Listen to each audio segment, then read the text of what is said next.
Hello friends, welcome to Gana's kitchen. ఇవాల్టి వీడియోలో స్వచ్ఛమైన పూసలాంటి నెయ్యిని ఇంట్లోనే ఈజీగా ఎలా తయారు చేసుకోవాలో ఈ వీడియోలో చూసేద్దాము.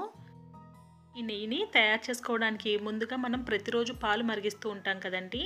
పాలు మరిగించిన తర్వాత అవి చల్లారాక ఒక గంట సేపు ఫ్రిడ్జ్లో పెట్టుకున్నామంటే మీగడ ఈ విధంగా మనకి ముద్దగా వస్తుంది. నేను ఇక్కడ 15 నుండి 20 రోజుల వరకు స్టోర్ చేశానండి. ప్రతిరోజు కలెక్ట్ చేసిన మీగడ్ని డీప్ ఫ్రిడ్జ్లో పెట్టుకొని స్టోర్ చేసుకోవాలి. చూసారు కదా, ఈ విధంగా గట్టిగా ఉంటుంది. దీన్ని కొద్దిసేపు రూమ్ టెంపరేచర్కి వచ్చేంత వరకు బయట ఉంచుకోవాలి. రూమ్ టెంపరేచర్కి వచ్చిన తర్వాత దీన్ని ఒక మిక్సర్ జార్లోకి ట్రాన్స్ఫర్ చేసుకోండి. మీరు కావాలి అంటే కవ్వంతో చిలికి కూడా ఈ నెయ్యిని తయారు చేసుకోవచ్చు. మిక్సర్ జార్లో వేసుకున్నామంటే ఈజీగా అయిపోతుంది. ఇలా మేగన్ని ట్రాన్స్ఫర్ చేసుకున్నాక ఇందులోకి కొద్దిగా కూలింగ్ వాటర్ కానీ లేదంటే ఐస్ క్యూబ్స్ని కానీ వేసుకొని లో స్పీడ్ మీద బ్లెండ్ చేసుకోవాలి. అవసరాన్ని బట్టి కొద్దిగా ఐస్ క్యూబ్స్ కానీ లేదంటే ఐస్ వాటర్ని కానీ వేసుకొని ఈ విధంగా వెన్న మొత్తం పైకి తేలేంత వరకు లో స్పీడ్ మీద బ్లెండ్ చేసుకోవాలి. ఇప్పుడు ఈ వెన్న మొత్తాన్ని ఒక బౌల్లోకి ట్రాన్స్ఫర్ చేసుకుందాము. ఇందులో ఉండే నీరు మొత్తాన్ని స్క్వీజ్ చేసేయాలండి. కోల్డ్ వాటర్ని వేయడం వల్ల ఎక్కువ శ్రమ పడకుండా వెన్న ఈజీగా వచ్చేస్తుంది.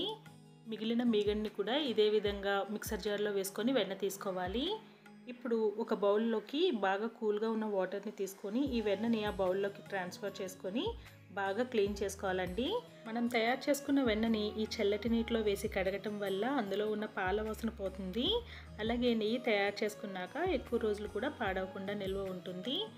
ఇలా శుభ్రం చేసుకున్న వెన్నని మనం ఏ గిన్నెలో అయితే నెయ్యి తయారు చేసుకోవాలనుకుంటున్నామో అందులోకి వేసుకోండి.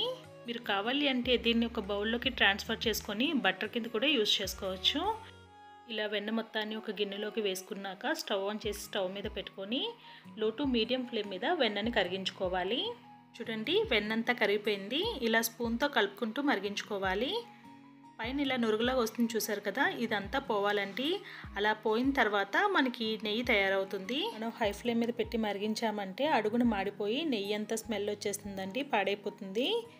ఇలా మనం లో ఫ్లేమ్ మీద పెట్టుకొని వెన్న మొత్తాన్ని కరిగించుకోవాలి. మనకి ఈ నెయ్యి మొత్తం తయారవడానికి 15 నుండి 20 నిమిషాల వరకు టైం పడుతుంది. చూసారు కదా, నురుగ మొత్తం పోయి నెయ్యి విధంగా ట్రాన్స్పరెంట్గా అయిన తర్వాత ఇందులోకి ఒక తమలపాకును వేసుకోండి. ఫ్లేవర్ చాలా బాగుంటుంది. అలాగే నెయ్యి కూడా చాలా కమ్మగా ఉంటుంది. తమలపాకు వేసాక కొద్దిసేపు మరిగించుకోవాలి. మనకి నెయ్యి తయారైనట్టు ఎలా తెలుస్తుందంటే అడుగున మనకి ఈ విధంగా లైట్ గోల్డెన్ బ్రౌన్లోకి వస్తుందన్నమాట పన్నీర్ మొత్తం. ఇప్పుడు స్టవ్ ఆఫ్ చేసుకొని దీన్ని మనం పూర్తిగా చల్లార్చుకోవాలి.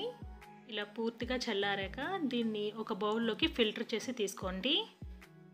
ఇలా నెయ్యి మొత్తం ట్రాన్స్ఫర్ చేసుకున్న తర్వాత అడుగున మిగిలిన ఆ బ్రౌన్ కలర్ పార్ట్లో కొద్దిగా పంచదార వేసుకొని తిన్నామంటే టేస్ట్ చాలా బాగుంటుంది.